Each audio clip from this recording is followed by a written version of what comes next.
All right. First off, I'd like to thank you for doing this interview with the Hype Magazine tonight. Nah, thanks for having me. I appreciate you guys, man. It's always my pleasure to, be able to talk to the people. That's one of my favorite things to do. And for people who's not familiar, can you tell us who you are and where you're from?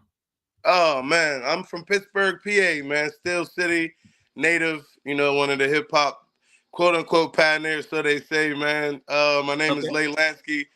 I'm one of the from the era of that. When we became who we became, at least on a national spotlight, I was part of the people that was intricate in playing a couple roles and things like that. That's interesting. So with you being from Pittsburgh, like you said, you were part of the, getting it to be where it is today. But was it harder for you or easier for you to get started in the game? Harder. Clearly harder for me. I'm a little bit older than the generation that people's used to. Yeah. But it was harder, man, for us. I mean, I love where it's at now. I love where the people that came after me and my crew, what they did with it. I was, I'm content with that. I actually had a couple conversations with some younger cats the other day. It was just like telling them to keep on pushing, man, because it's like, once you see something that you help build, you don't want to see it go away. So whatever role I could play, I did tell them, like, I do take some fault in not being so engaged probably with the newer cats, but I was like, we're going to work on that too. But for those who still keeping the fire going, you got your Hardos and a couple other cats still moving around like that. I'm just glad that they still got some action going, and then you got your OGs, your Wizzes, they, the people still going to be the people, but, for the newcomers, I still want to keep that light alive. Yeah. Now, what made you want to get in the music industry and pursue this as your career in the first place? Honestly, man, it started when I was really, really young, man. I was like, before all of that hyping, before when it was just, you sort of just had to rap in front of people to know if you even could. Like, I mean? I was young, man. I used to come home from high school and we used to ride the city bus. There was some older cats that was like, they was like the hip hoppers, the B-boys and the people that I sort of used to hear about. They used to be outside and I would like go up to them and freestyle and they used to be so amazed. So it sort of gave me the confidence, like, I could probably be a rapper maybe one day. But, in Pittsburgh at that time wasn't nobody who was made it or was, no big names. So it felt far-fetched. You never know where you're good enough. But that's where it all started, man. It was like probably in the 90s, the late 90s, where I really recognized that I really did have something and people gave me my props for it. So I sort of followed after that. Shout out to them, man. Pencils in the Cup was the name of the group I'm talking about. Alec Weaver, he's actually a Grammy-nominated film guy and photographer right now. One of the guys, another guy, he's got tons of credits as a producer. So they're still even in the game, man. Now, and they're older than me. You know what I mean? So yeah, shout out to Pencils in the Cup. They don't know who I'm talking about.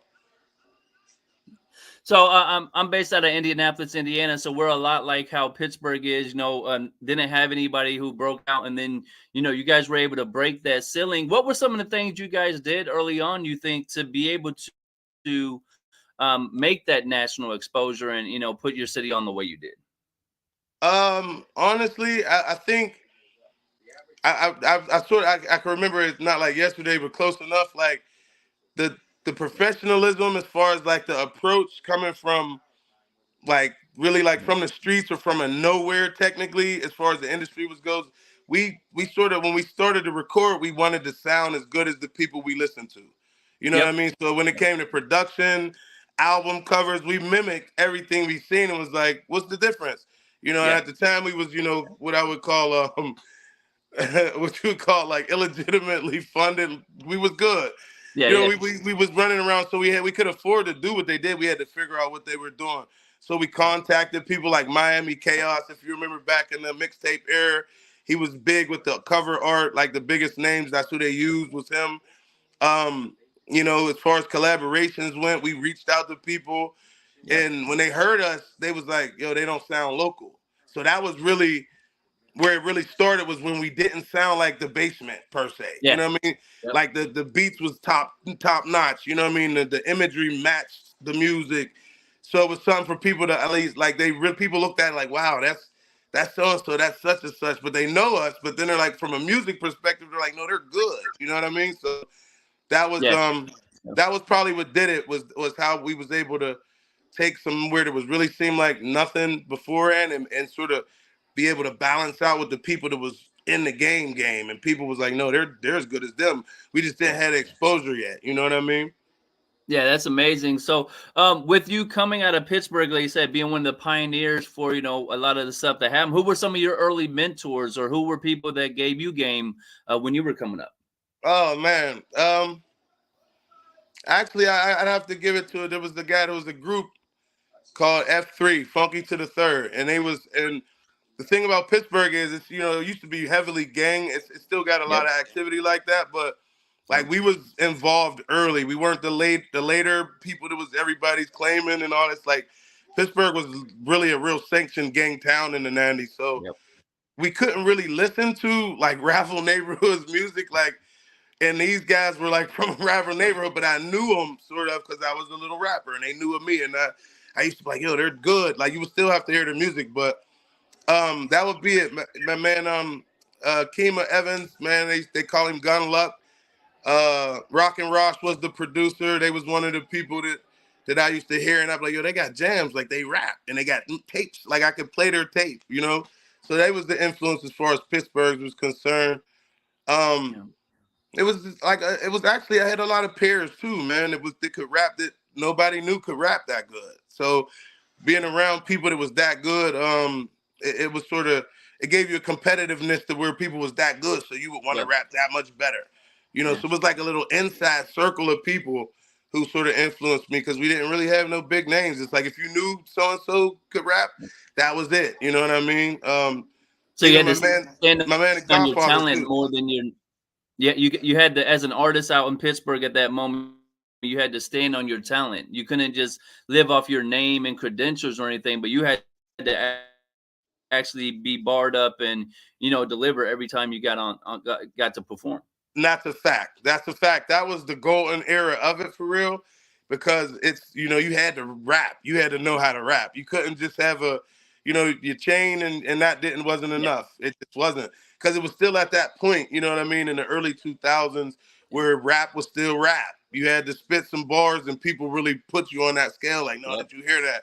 So I had a couple real memorable verses that people still talk about today. They're like, shit, it's 2024 now, so I'll say like 15 years old that they can still word for word them joints, man. Like, so I'd be grateful, especially when cats still come wow, up and be like, yo, remember when you spit this? And I'm like, yeah, wow. I haven't yeah, listened to that song maybe in 8, 9 years, but yeah, so I was one of those known barsmiths too, So and my crew that was around yeah, me, they got that good too. Like one of my best, my little brother, Boaz, and it was always hard to accept that he was better than me per se, but it was a good thing because it was like yeah, I helped to become it. I was one of the people that helped yep, mold that, and I was always there. So it was sort of good to see it.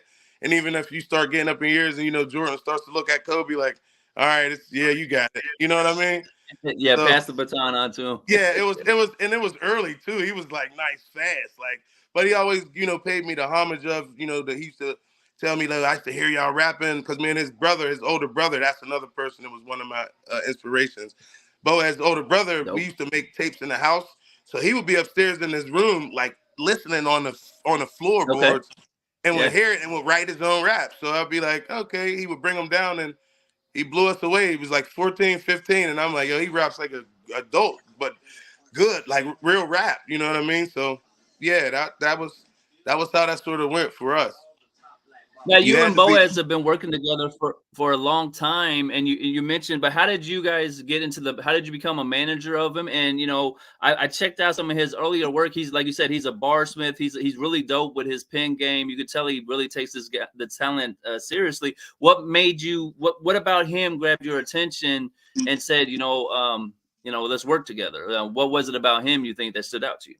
well, I mean, like I said, I knew him since he was probably born. You know what I mean? So that we Yep. already had a relationship. But Yep. when I started to get some little bit of national exposure in the earlier years, he was there for that. So it was like Yeah. influential to him to see, like, no, I know him, and that's Yeah. Big Bro, and he's good, and y'all got the tapes. You know what I mean? So Yeah. it was like once he started to go and get serious, it was a no-brainer. And then we were Okay. collectively a group. You know what I mean? We was the GOV, so there was 5 of us. So you talking about confetti? I mean, we was going at it. So that was sort of where it was at. And then when you looked at it, you're like, okay, at the end of the day, bro, he got the best. He's in the best position. He's very disciplined when it comes to his work ethic, and I think that he was that much more disciplined than I was, or probably any of us. Like, we all used to get it in, and we all put in a lot of work, but he was different. You know, Yeah. when he was dedicated Yeah. to something, he was on it. You know, and that's why I was like, if it's going to be any direction we need to go, I need to make sure that I stand behind this. And you know, it was organic. It wasn't like I met him in the crossings or nothing. Like, we literally grew together. You know, so Yep. it's been a beautiful thing even to date. So we've been at it for 20. Yes, from '04 to now, I could say Yep. officially grounded. So it's been a clean 20 years, man. Yeah, congratulations. The new project is 20 Summers. And I mean, looking back 20 years of successful records, moving music together like this, how's it feel to see how far you guys have came over these 20 years? Oh, it's amazing, man. It's amazing. I always, you know, sometimes you look back and you look at some things to be like, yo, dang, we should have did this better. We could have did that different. At the end of the day, you gotta love the process, man. So Yeah. at its lowest point, it was a half for other people that they would have never got to see. You know, we got to go on tour numerous times. You know what I mean? We met some of our, you know, what became, you know, we had relationships with people that we only thought we would only see on TV. You know what I mean? Right. Like, Yeah. Yeah. so watching it turn into that and become what it was, it's been a beautiful thing. And when he told me that he wanted to put together the 20 Summers album, I didn't really get it at first. I was like, that's cool, you know what I mean? But when he broke it down, I'm like, you're that intricate of a thinker. And I didn't even realize '04 Yeah. was the beginning, you know. And when he explained it to me and then he broke down what he wanted to do, started sending me some records, I'm like, I see exactly what you're doing. So it was like a compound project of all of the Yeah. career in one. Yeah. You know, you'll hear some sounds from the earlier version of him. You'll hear some middle version of him in there. Then you'll hear some, I'm Dope. super mature. I got a family and the businesses and, you know, a whole nother person. So he like broke down all of his components of self in there. And I'm like, he's Dope. that type of, you know, that's Yeah. how he gets down. And I'm grateful to have been a part of it, man. So it's a beautiful thing. And again, I run into people and they still act like this was yesterday. So that's where I get a lot of the joy from. Is Yeah. people still run to like, yo, when you gonna put something out? And I'm like, I'm semi-retired. I'm doing some other things, but Yeah. thanks, you know. But it's always nice that they still want to hear more. You know what I mean? Like I said, you've been removed a little bit, but have the fans still come up to you and say, yo, when we getting something new, I know that's got to get your creative juices flowing a little bit. Now, the Dirty Ghetto was the first single for 20 Summers. What was Mhm. the response you guys got for that song, and what made you pick that one out of the whole body of work to make it the single? Actually, that was his choice. Okay. He's. Yep. I'm not gonna call it. He's stern on what he likes to do and how he likes to Yeah. do it. We always sort of have like a little bit of a bicker at times. You know what I mean Yeah. when it comes to stuff like that. So he actually didn't tell me a lot about this project, Okay. but that's Yep. what I knew. So I didn't, because usually I would have tried to be like, yo, we're gonna do that first and we're gonna do this. And he Yeah. sort of was like, no, here's what we're gonna do. And I Yeah. was like, okay. So the response was cool on it. I felt like it was more like a soft drop because I think he intentionally wanted to do that because there was so many other more powerful records on the album just to get Yep. a core fan base response to where you have to check it. If this didn't like Yep. wet your whistle enough, oh, it was an intricate move because I understood it. And I was Yeah. like, all right, that was a cool drop. I was like, not how we used to. I wouldn't have preferably probably picked that record once I had the whole project, but I got why he did it. You know, and one of Yeah. my things was when we used to release things, we'd always release things backwards, like second best, then the first one, then we'll Yep. come with, you know, the third, and then y'all figure out the rest was like sort of the ways we did it. We never would put our favorite record out first or the one that Right. everybody loved the most. Because if we get you at two, we definitely got you with these next one, this one and this three. You know what I mean? As far as the placement goes. So I was comfortable with it. You know, the people responded it, I think, more so because of the hiatus we had. So Yeah. they're like, anything, first of all. And then Anything, we'll secondly, take it. we'll take it, and then it can't be terrible because you're too good. You know what I mean? Yeah. So it didn't matter. But I thought it was a good soft opening. And then the second record that's coming out is going to be even stronger with a video. And they already Okay. took to that. I sort of knew they were once I said this is going to probably be their favorite. And they're responding well to the whole project collectively. No. I seen he worked with Chevy Woods back in the day. He worked with Jada Kiss. You know, he's got a high level of feature game that he's worked with. Anybody you guys are looking at or thinking about for the upcoming project? Uh, we talked about that last week actually, and Okay. he's debating on where we might want to pull some features from for this round because he intentionally didn't have any on 20 Summers. Yeah, I I saw mean, that. Yep. not even a chorus, I don't think, which was something he wanted to do. You know what I mean? It's how he felt. He wanted to approach this album, just really all me and all of the Yeah. versions of me. So I like super respected that. Now, 20 Winners is the next one. Yeah. Now that's where we're gonna be pulling some stunts off. So they're gonna pull me out of Okay, that's retirement when you're for gonna that. get into your bag a little bit of the rollout and doing the strategy behind it. Yeah, right. So 20 Yeah. winners, and we're gonna try to, see who we can contact on some features. Yeah, shout out to Chevy, shout out the whole Yeah. Taylor gang. That's folks. You know what I mean? We came up together. You know what I mean? Like he was Yeah. actually before Chevy Woods was, with Taylor gang, he was a lot of time he was recording with us. So we got a lot of Oh old wow. songs.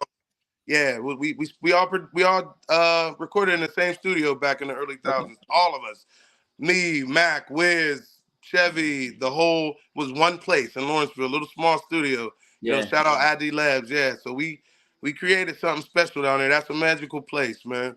I had the honor of hearing some early Wiz before he ever released. It was on some techno type vibe to him. Like, did you guys know Mac and Wiz were gonna grab the attention the way they did when you guys were recording in the studio back in the day like that? Was there something about them that stood out, you think? Actually, I have to say yes. Yeah. And I'm gonna give it partially just because of the discipline that they had on how things were becoming. Yeah. We were so sort of out the trunk ish Yeah. versus this new digital wave that's about to come, and they were at the forefront of it. I Yeah. remember plenty times where they were making their Twitters and they're coming in the studio with laptops, and I'm like, what's all that for? All we need is Yeah. a mic. We need beats. We need microphones. Like what's all the laptop and every Yeah. few seconds? So they actually broke it down to me. They're like, no, it's just Twitter. Okay, I'm like, all right, our PR people made us MySpaces, but like, what's Twitter? And so before you knew it, I used to be sort of impressed by how they was playing that. Like I was the Yeah. type to peek into their room and be like, yo, what y'all doing, man? What's that?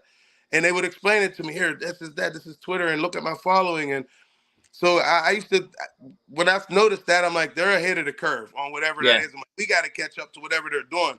And then I look up and we, eventually we made Twitters and all of the other social media platforms. And then you go to his and you're like, 1.3 million people? Like, Yeah. Right. and wait a minute, you look at a link and then you look at a link and it got a gazillion downloads and all, and we're like totally not Yeah. familiar with this at all. So I at that point is where I think I realized that they're going somewhere that Yeah. that we may not have been prepared to do what was needed to go, or even accepting that this is where it's going because we were so successful, like with real CDs and out the Yeah. trunk and performances, all of the old school way. So it was like, we don't really. But we started to see the impact that held, and I sort of knew. I said, if they're going at this speed, they're going to be little stars, man. Yeah. And they were. Trust me, they were. So it actually, I think that helped us to understand that side of the game that we didn't. So I always got to give them their props for that because, people would always make comparisons and they're like, oh, but they rap that. Da, da, da. I was like, no, we didn't understand. It was the timing was different, and he knew how to control that internet. Wiz is a genius. You can call it Yeah. what you Yeah. want, but that kid is a genius, and Mac ain't far behind him. I used to call Mac a magical magician. I said, you're like a magical musician for real, dude. Like he did everything, and he was really good at a lot. So it was early on. I knew that they was probably gonna go, and personality-wise, with Mac, he was so he was so free and open and live Yep. that he already had a star quality that I think Wiz may have developed a little later. Personality-wise, Wiz seemed a little bit more reserved than Mac was in the Yep. earlier days. So you could see the difference. Like they were kids, they were fun, they were Yeah. loud, they were everything that they sold you at a show. That wasn't they fake. That was real Mac Miller and his friends. And then Wiz, he Yeah. developed who he became as an artist, and that was really Wiz and his crew. Yeah.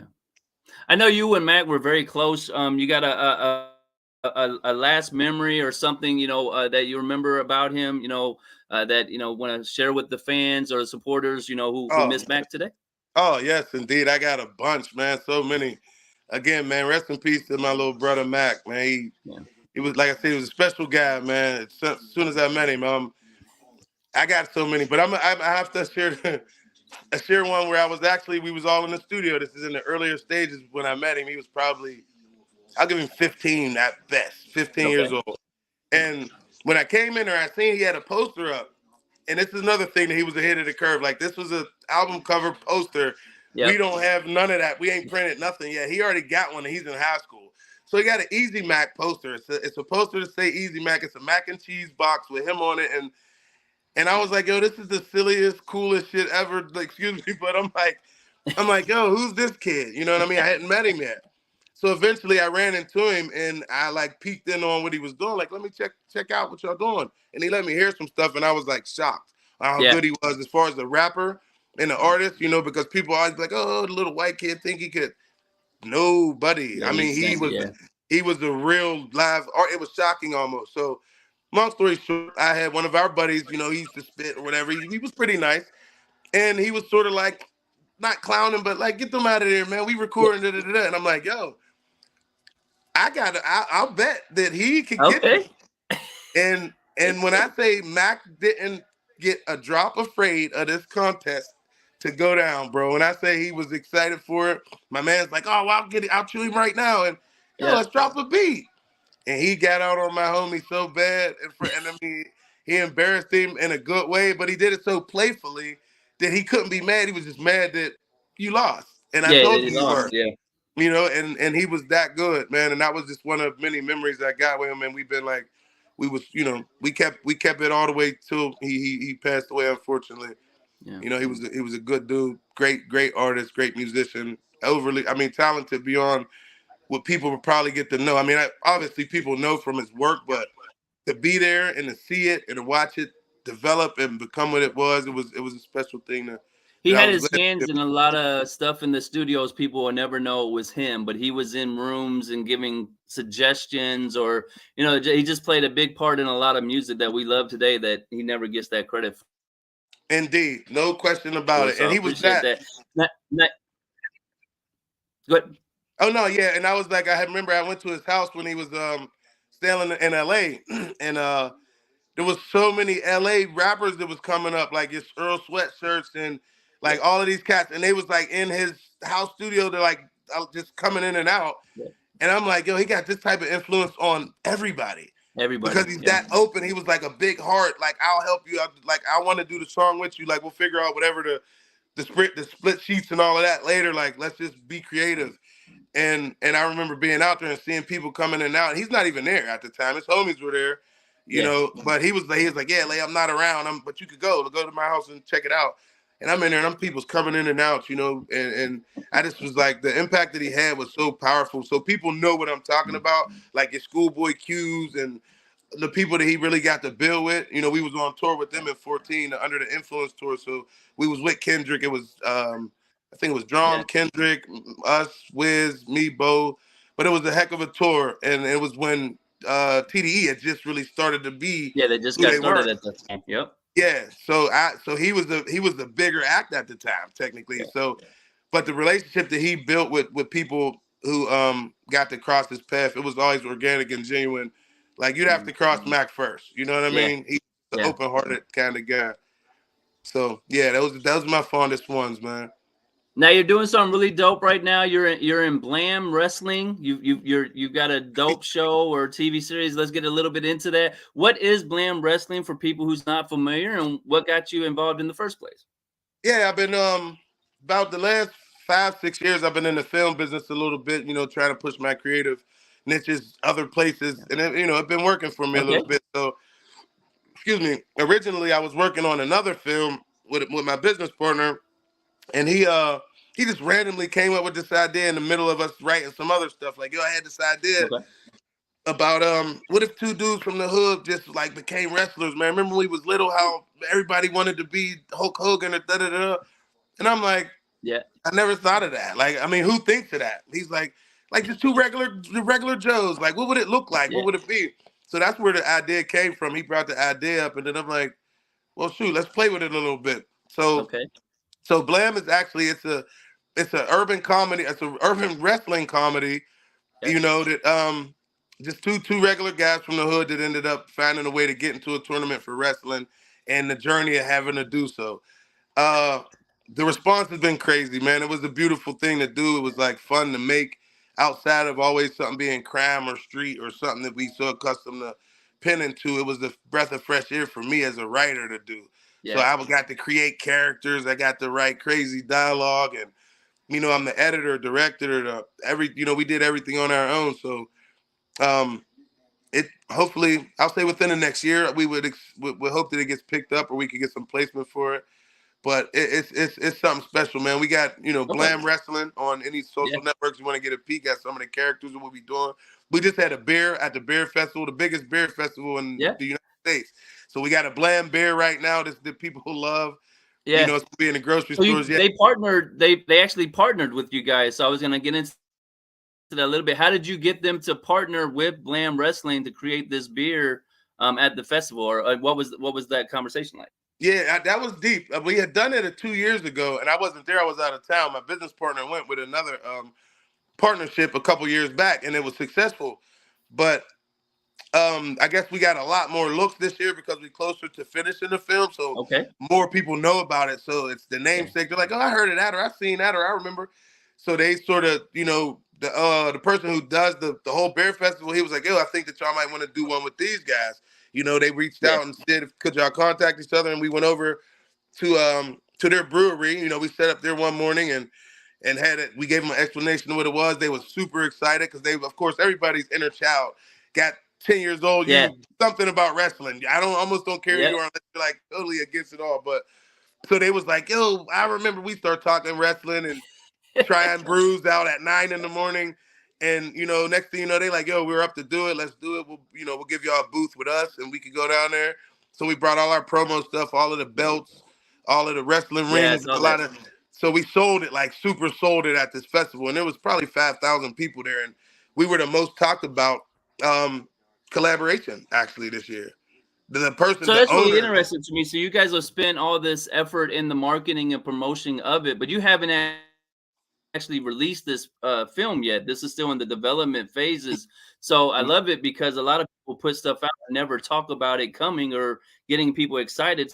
So you've got your whole town just waiting for it to drop so they can see Right. what all this excitement was or what they heard about. I love that. Yeah, and I sort of use the same thing from a music approach. You know what I mean? I said you Yep. got to build anticipation. So the way that I looked at it was sort of similar as far as how we laid it out. And I was like, you don't want to do too much too fast because it's going to take longer than if you put out a tape.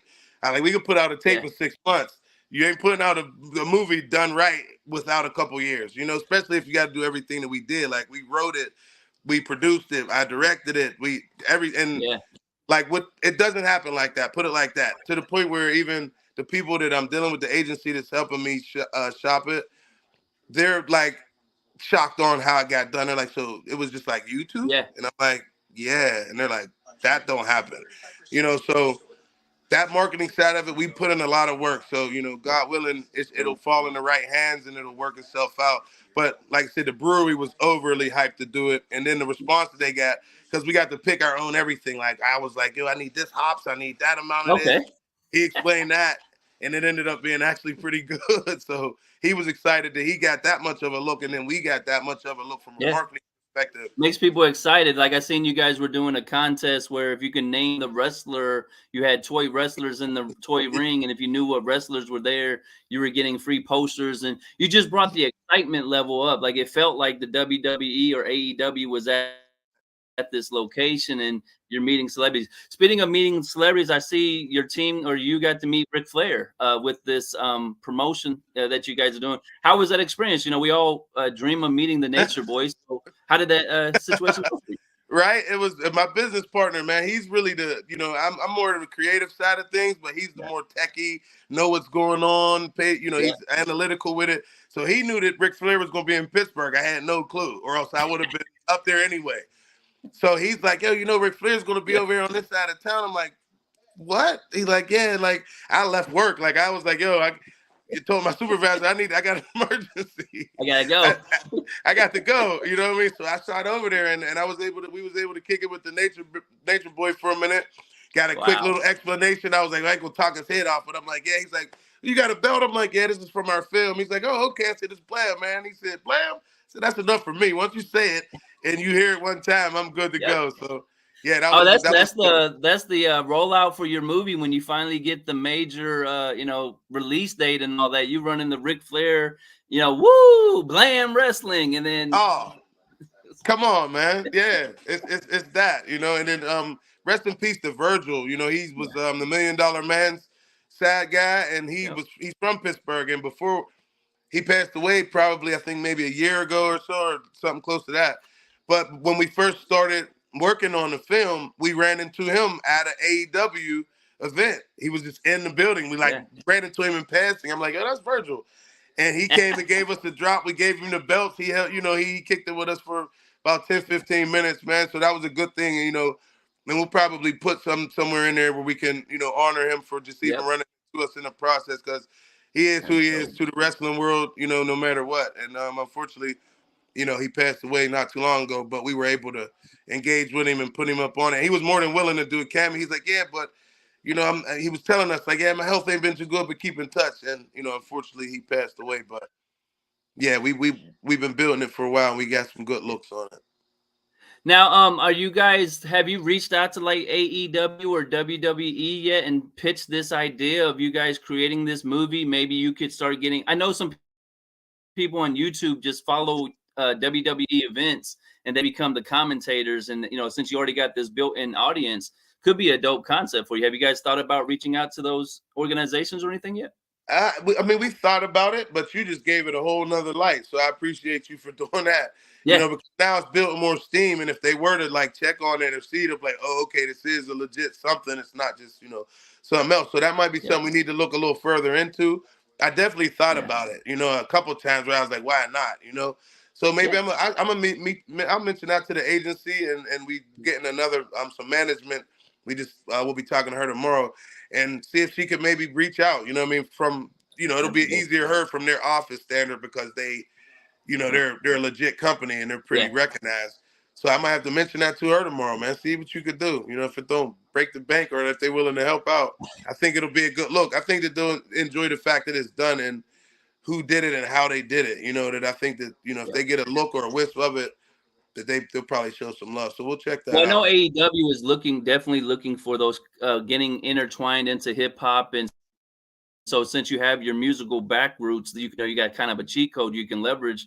But then also, like, why not? If you guys could go around the country now, taking this movie and turning it into a bigger ordeal. Now it's not just trying to be, in the movie and, getting the contest, but now you get picked up by a major wrestling promotion. Do people know all the work that goes into wrestling? Like, we all know it's fun and we all see it as a kid's eye point of view, but I know you really are seeing these matches. You've linked up with a real, operation that has a real league going on. So what's the experience like at a real wrestling for you now? Man, it's different. Like, I didn't know that so much went to it either. Like I said, we look at it just from an entertainment perspective, and they got the like the history on A&E and on how some of that stuff goes. So you get a little bit more insight now. Before that, they would have never told you none of what they'll speak about now as far as how it goes. But the training, the preparation for those matches is, you got to want to do it. You know what I mean? It's not something that's easy. We had to train like the regular Joes. The regular Joes, literally like our homies. So they don't have technical training for wrestling. So we had to really set that up for them so they wouldn't get hurt, or they could at least feel how to fall, how to do certain moves. Like, there's so much to it. And in the film, we sort of hint on that from a comedic point of view too, because you need to know it. You're gonna have to train. It's not like I'm gonna just go here and put on my tights and talk crazy. Like, it don't go that way. So yeah, just watching them do that, it was dope. Like, I didn't think that it was that much. It's a lot. It is a whole lot. And then putting it into production in a movie film format is even harder to do, because you got to keep going and do this, and then you can't hurt the people. Like, they can't keep doing this for so many times, if because it's like, how many slams could you get until you get the right one? That's a lot going on. So they got to be in shape, you know what I mean? They got to be prepared. They got to learn how to take falls. They got to learn how to take bumps and all this other behind the scenes stuff. Yeah, but it was a good experience though. It was special to see, man. I see they also have Blam Kids. So before we get out of here, can you give a little bit about what Blam Kids is and how exciting has it been for you to see the reaction that the kids have when they, come and are involved in this opportunity? Yeah, the crazy part is we had a scene written in another format, like it was for a series, so it would have been like a couple episodes later where the kids was involved, being the adults in a flashback sense. So when my agent said that he wanted me to redo sort of the pilot episode to make it more film formatable, I was Okay. like, well, I'm gonna have to pull a lot more scenes out that I didn't think I was gonna have to shoot, and the kids was one of them. So I'm like, gotta do it. So I'm like, this is gonna be the most difficult one because they're kids, you know what I mean? But Yeah. it was actually the total opposite, man. Shout out to the youngins that came through. We just did some rehearsals the other day, and when I say they nailed it, I mean I was shocked and impressed. So it was just wonderful to see how excited they was. They running around with the belts. You know what I mean? They're feeling like little actors. Yeah. It was a beautiful thing. Like it made my week, working with them this week. So I was glad I was able to pull them into to the project that's going to get submitted. And even their parents is excited because the kids did that well. So Yeah. that was a wonderful thing. So the Blam kids, they held it down. They held it down. Like some of them was better than adults. I didn't think it was going to be that easy to work with them, but they're sponges. So once you show them Yeah. something that they want to do, they'll mimic it, and they mimicked it like spot on, man. So I look forward to them getting their shine, because I remember being that young and all I wanted to do was get on the stage or get on the TV or something. And hopefully we'll be able to make that, their Yeah. dream come true a little sooner than they probably expected. Well, you made their dream come true already just because they got a chance to live out that dream of being a wrestler and getting to have that, learn those type of things. So you've already laid that seed for that. Now you've been successful in music, and now you're successful in this role of the director. Any advice you would give to someone coming up today in what it takes to become successful? Oh man, keep going. Yeah. I honestly keep going would probably be the biggest thing to me, because once you stop or get stagnant, you start to get stiff. And I'm gonna say that from a mental perspective. Everything stands still if you don't move. Yeah. You know, so I would say keep going. If you believe in something and you feel it, I'm a firm believer in energy, and a lot of times you'll feel something and you second guess it. Don't. Yeah. If you feel it, find Right. out what you need to do to work that feeling out to become a reality. And if it's just a thought and it don't go away, there's a reason why it stayed.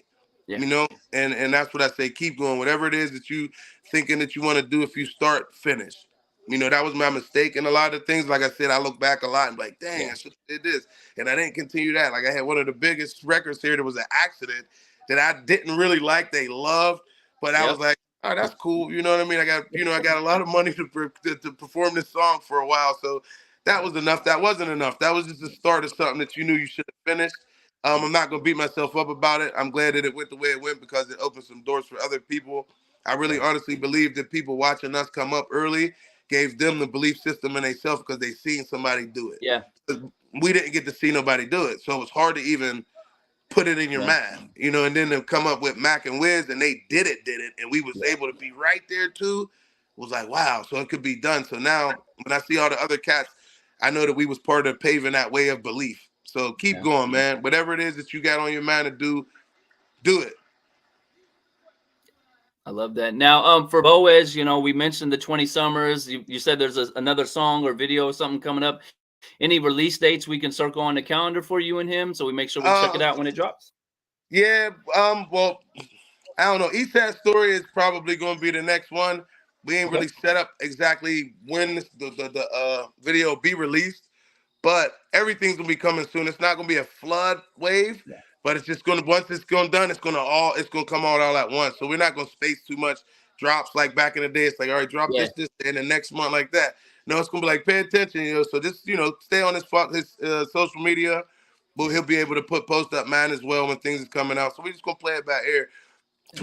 I think 20 Summers is just gonna re-solidify like what we already did, and it's going to bring more to the table. Put it like that. I don't want to put too much Yeah. out, but shout out my other partners, S Money. He's working on some things, and he was again sort of like, oh, I'm a chill, but when you got it, you got it. And if they Yeah. if they want to get it, you give it, and that's just how it goes. So I'm a pop out on a record or two. So the people that's listening, y'all got it, man. Y'all been on my neck for a while, a couple years Okay. now. I do have a notebook or two laying around, so I got some things that I could put Yeah. together. So yeah. I was So gonna pay ask you, a lot of legends are coming out of retirement. Recently you got LL just came back, you got Common just came back, so you got fans asking you to come back. What we got? Any thoughts on a yeah, release or a song at least, something to let the fans see, what's going on? Yeah, I actually that's a bunch of my motivation too. And every time that a new legend popped back out, I felt like the scum of the earth. I'm like, oh, they're beating you right now, bro. Like, so there's no excuse. You can't use the I'm tired, I'm old now. None of Yeah. that. At best you could call yourself seasoned. Now, if you put yourself out date where you really don't, want to do it, I get it. But when you do, and I've had too many moments where I did, I've like just had random moments in the studios with somebody else, and I'm like, oh, I got to go. So I'll just start going, and they like, whoa, and I'm like, yeah, it's still there. It's still there, yeah. So yeah, I got some things put together. My man J Pad, shout out J Pad. He was actually a producer that produced the All I Do record that everybody sort of took to an old weed song that everybody loved, but he produced that. And he been recently on my neck too, like, yo, bro, Okay. I'm gonna start sending you beats, man. And he just randomly sends them. So the grill's lit. The grill's lit. I'm gonna just There you go. figure out what I want to put on there and get cooking, man. So Well, now you're gonna make a theme song for Blam Wrestling, and that's gonna be performed at all the upcoming matches. You know, what I mean, you're gonna take all this in together, and it's gonna work out. Now, you mentioned your team a few times. How important is a team to you, and who are some of the members that help make everything come to get completed the way it does? oh man, like I put, without a team, I don't think that like there's no I in team. I don't care how good you think you are by yourself, you can't do it by yourself. And that's just the bottom line. As far as the music goes, it's definitely still me, Boaz, S Money. Skywalker's our in-house producer. He's always there for us. Um, JJR, up and coming young guy. He's been able to put some good things together for us. So our team is still the same guys as far as the music goes. As far as the film side goes, star named Mar, man. He's our other camera guy. Amazing dude. Okay. He started as a video director, but now he got a whole media space called a creative space, a beautiful setup for podcasts and virtual videos, photo shoots, whatever you want to do. He's really intricate in how Blam has got to where it's at. My right hand, my business partner that I created Blam with, his name is Jay White. They call him Rough Bone. Man, like that's my guy, man, because he's the type that'll believe in you more than you, Yeah. those are Yeah. the most important people I think in my whole life. Not that I was ever afraid of, whatever gifts I had. When people noticed them and would be on you about it more than you would be, those are your best partners. Yeah. So just for him to even think like, who would I take this idea to and respect my creativity on that level to do Yeah. it, it's a great partner to have. Yeah. So we did, like I said, we did this all on our own. Our sound guys, shout out to our sound guys, our behind the scenes guys. There's a lot of little intricate pieces, but yeah, without the team, there's no way this could have got done. I can't imagine doing it on my own. And that's for anything. The music either, man. Shout out the whole GLV, man. When we was a group collectively, there was 5 of us. It wouldn't have been. I couldn't have had it no other way, man. Because the impact that it left on the city, it was worth it. You know what I mean? It was supposed to go that way. So So, yeah, without team, ain't no nothing. outside of music and creating Blam, the movie you're doing, what do you like to do for fun? Like if you got some downtime to yourself, what are you doing to enjoy yourself? Oh man, downtime for me. Unfortunately, I'm a gambler, so I like to Okay. play poker. I play poker a lot, and I've been on a cold streak lately, but I've had some success in poker. But yeah, I Are you play five poker a lot. star? Do you Texas Hold'em? What kind of poker are you playing? Yeah, I'm a Texas Hold'em. I Woo! played No Limit Omaha. I played the sickest of the games you could play. But yeah, No Limit is pretty much my cut. Yeah. Yeah, so that's what I do on spare time. I actually been trying to get back into fashion a little bit more too. Like I used to have a clothing line, and Okay. my brothers into fashion and art. So I've been, in my spare time, I've been sort of just trying to create branding for that, and that's like sort of, I'm not gonna say hobbyist because it's a business like anything, but I had some success in that too at a time. Yeah. Again, I did it for this time, and it did what and I moved on to it. So Well, how That's motivating is it now? Like you said, all these years you've had these abilities and these skills, but it was probably harder to come through because of upfront costs and all that stuff. So now we live in a digital world where you can put a picture on a shirt and sell it on the internet. And not so. How exciting is it to you as a creative to see all the capabilities that are there now with this digital access we have? Yeah, I just had a conversation with my little brother about that Yeah, yesterday, and I was like, wow, because back earlier it was like heat press, do this, da, da, yeah, da, and that. I'm like, now it's a whole new ball game, so it gives you a lot of access points to things you may not have had, yeah, to even the apps and stuff that my brother got for his, to design, to actually do the designs. It's yeah, like a whole nother ball game. I'm intrigued watching him. I'm like, what are you doing? He's like, no, all I got to do is this now. yeah, And that's pretty much it. So I'm like, so it gives you a wider range of things to do and a more creative space at a shorter amount of time. You don't got to look as much. You don't got to do as much. And you can get turnover times like this. You don't got to go drive to the factory, meet the man, create your yeah. screen, and, all of that stuff. So it's a good look, man. It's a good look. Yeah, and I think that it's going to be doing good for production because I did have a brand called Extraordinary that I was working on. Okay. Yeah, Extraordinary Clothing, and he got a bunch of designs for that where he's just pulling stuff and he's sending them so quick. I'm like, how are you? He's like, bro, it's easy now. Like I don't have to physically Yeah. do this no more. Now you got an AI operator pushing the button or Yeah, send yeah. me a Well, picture with this and stuff. and you could Now, talk to it. Like, yeah, you could say it to the phone and it'll bring it up for you. Like yeah, it's that digital. it's So amazing. it's cool. Now, last thing, I know you're a busy person, so I'm not going to take too much more of your time. But is there anything All else good. we may have missed, or you want to make sure we mention before we get out of here? Oh man. Yeah, you pretty much covered everything, man. First of all, I just want to thank you, man. I appreciate you guys. Sin. Shout out to Sin.